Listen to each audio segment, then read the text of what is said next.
Hello there, Crafty Doer. Jessica Michaels here from the Crafty Doings for A Cherry on Top. Here to inspire you not to pass up on those awesome designs that come in the 12 by 12 papers. If you are an 8 by 8 scrapbooker or 6 by 8 at that. I'll also share a couple of ways you can add small mixed media details to your page that have a big mixed media impact. So grab a comfy chair, grab all your crafty things, and let's get into the crafty doings.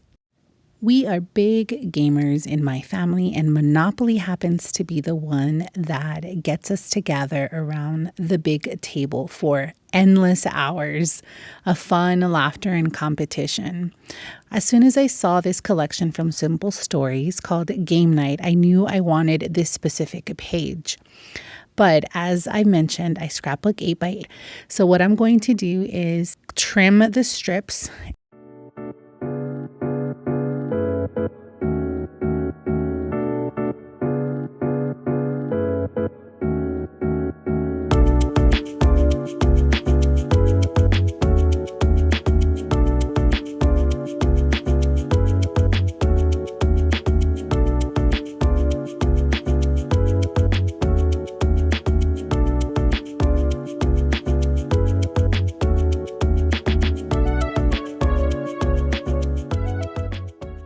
I got carried away and accidentally trimmed off the thin border of the paper. That's okay. I'm going to set the strips aside and adhere it back on later. You'll also notice that I trimmed some of the spaces from the game board right in half in order to make it fit my 8 by 8. That's also okay. I'm going to do a few things to draw the eye away from those oopsie areas. The first thing I'm going to do is distress the edge to the inside of these strips.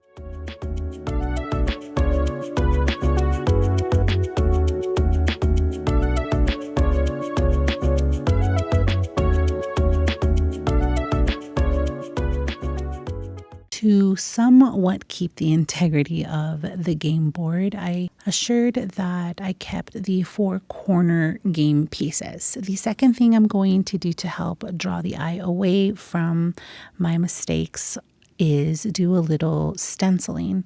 I used a pencil to lightly mark where my photo placement is going to be, and I'm going to use this Script stencil by Vicky Booten with American Crafts, and I'm reaching for my Distress Oxide on top of this black paper is really going to stand out. But now to color match.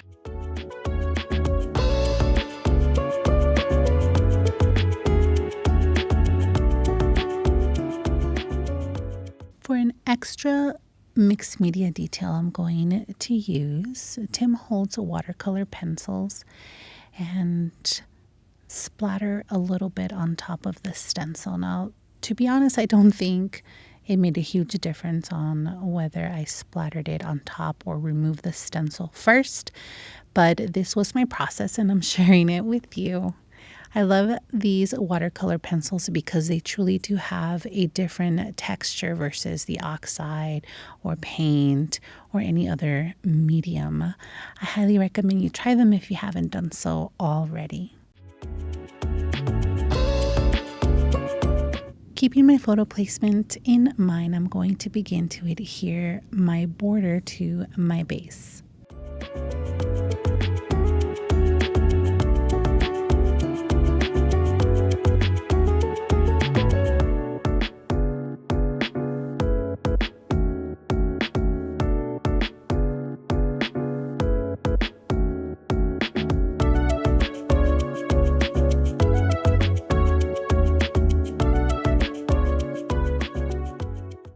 Also adhered the thin border and had to do a little trimming here and there, but no big deal. Now it's time to place my photos down and begin to embellish. I will focus on embellishing heavier, where you can see that I had to trim the board spaces. I am using embellishments from the cardstock stickers, and I will also be using some from the chipboard stickers as well.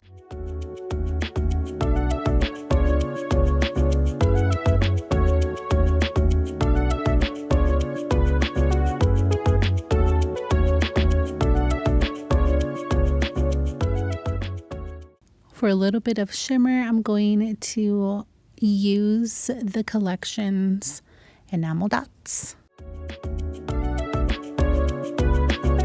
And finally, one last thing I'm going to do to my layout to draw your eye away from my oopsies is add a little bit of sewing machine stitching.